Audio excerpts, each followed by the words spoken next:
यूक्रेनी फौज का ड्रोन से हमला। रूस के सैनिकों को इसके जरिए निशाना बनाया गया। रिहायशी मकान को ठिकाना बनाया हुआ था रूसी सैनिकों ने, जिसको उड़ा दिया। इस ड्रोन हमले में रूस के सैनिकों पर यह हमला किया गया। यूक्रेन द्वारा रिहायशी मकान में अपना ठिकाना बनाया हुआ था।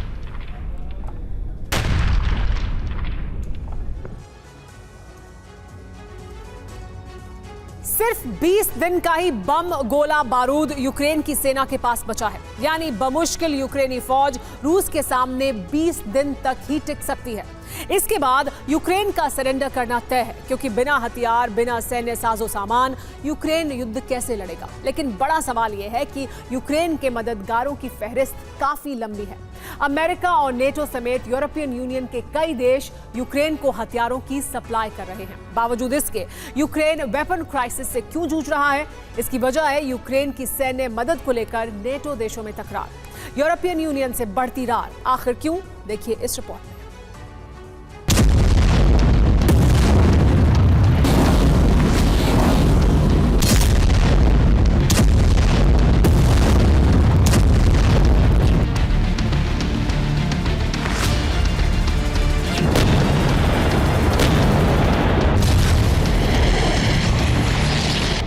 पुतिन की जंगी सनत ने यूक्रेन का क्या हश्र किया, ये अब पूरी दुनिया देख चुकी है।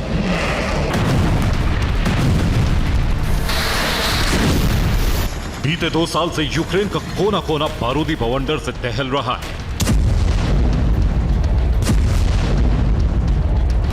इतना बम गोला बारूद बरसा है जिसकी कल्पना भर से ही रूह कांप जाए।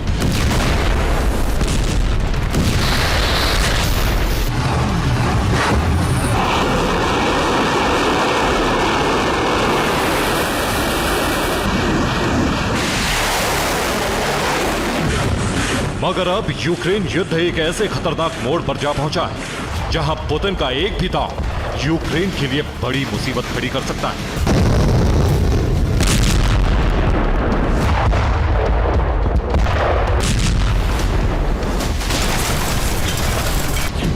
क्योंकि रूस यूक्रेन के बीच एक ऐसी खबर सामने आ रही है जो बेहद ही सन्न कर देने वाली है।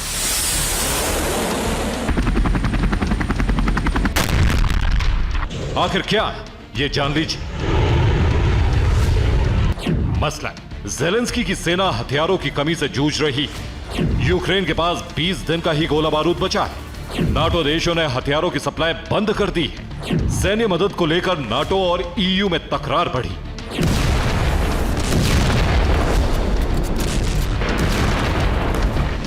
जी हां, कुछ मीडिया रिपोर्ट्स में दावा किया जा रहा है कि साल 2024 के आगाज के साथ ही जंग में यूक्रेन की सेना बैकफुट पर जाती दिखाई दे रही।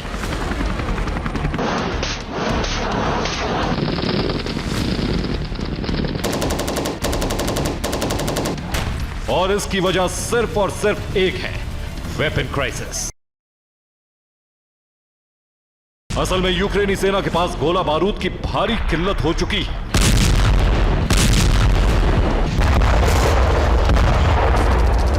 जिसके चलते वो रूसी हमले का पलटवार नहीं कर पा रहे।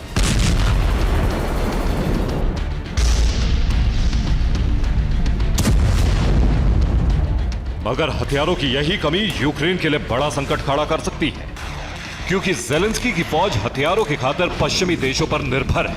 मगर इसी बीच यूक्रेन की सैन्य मदद को लेकर नाटो और यूरोपियन यूनियन में तकरार बढ़ती जा रही है। आखिर क्यों, ये जानने के लिए आप इस बयान को सुनिए।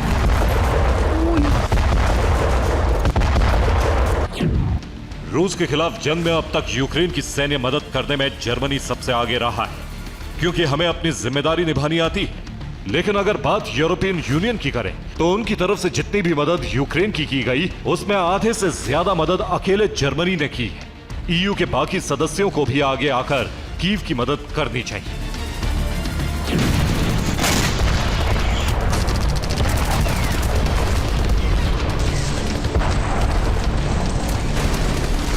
आपको बता दें कि बीते साल न्यूयॉर्क टाइम्स ने अपनी रिपोर्ट में यह दावा किया था कि 20 से ज्यादा नाटो देशों के हथियार खत्म हो चुके हैं, जिसके चलते नाटो कंट्री ने उस वक्त यूक्रेन को वेपन की सप्लाई रोक दी थी। मगर अमेरिका के दखल के बाद नाटो देशों ने यूक्रेन को हथियार देने पर सहमति जताई।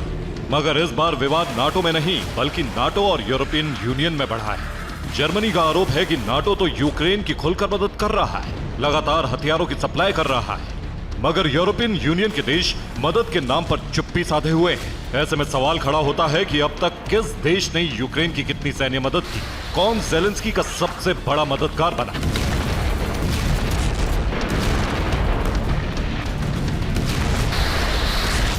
किसने सबसे ज्यादा हथियार दिए।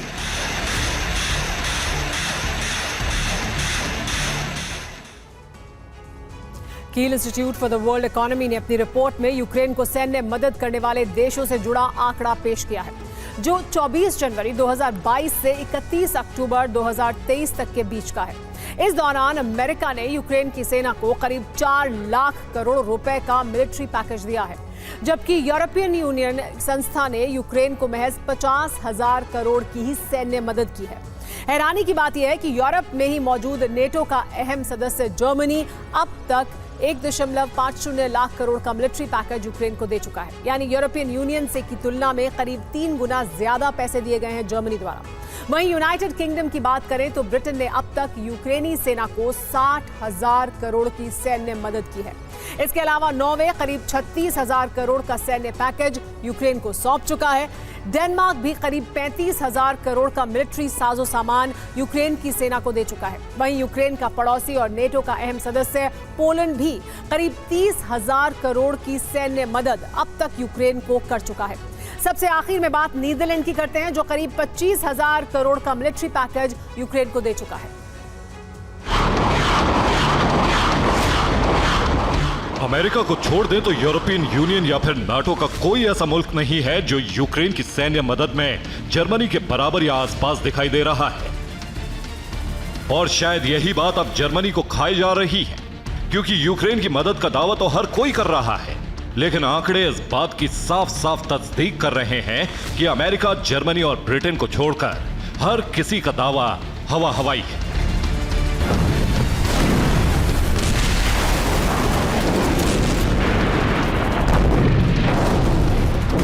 वैसे भी रूस यूक्रेन के बीच छिड़ा युद्ध काफी लंबा खिंच चुका है।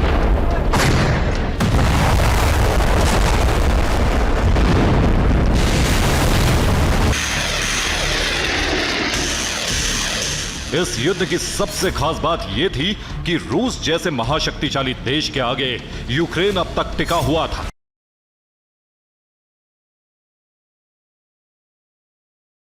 और उसके हर हमले का जवाब भी दे रहा था।